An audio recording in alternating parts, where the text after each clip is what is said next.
100 years ago, Tsarist Russia was the breadbasket of Europe, and the American John Deere Company was selling horse-drawn plows to Russian farmers. Fast forward a century and John Deere is back in Russia, this time selling $250,000 harvest combines, complete with air-conditioned cabs. Alexei Berlin supervises the assembly of tractors and combines at John Deere's new factory south of Moscow.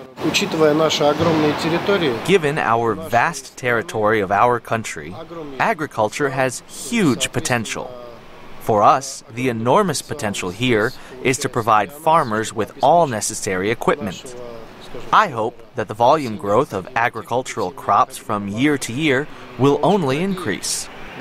Russia has 10% of the world's water and arable land, but only 2% of the world's population.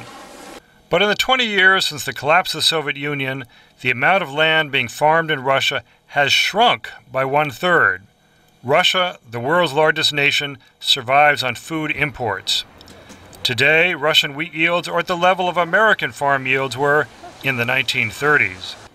But gradually, Russian farmers are adapting better seeds, better fertilizers, and more efficient machinery.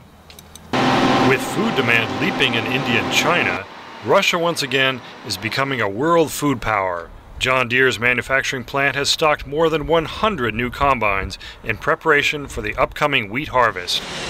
Last year, when a drought pushed Russia to suspend grain exports, food prices spiked to record highs around the world, fueling food riots in poor countries and, some say, the street revolts of the Arab Spring.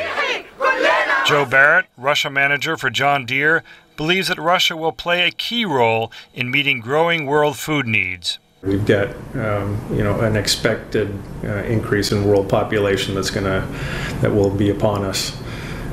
2050, an increase to 9 billion people, and all of them will be fed. All of them deserve to be fed, and that means that agriculture productivity is going to have to increase dramatically.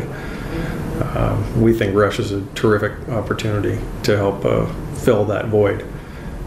This spring, Russian farmers planted for a bumper crop on a land area larger than the U.S. state of California. During the Soviet days, Russia was a wheat importer.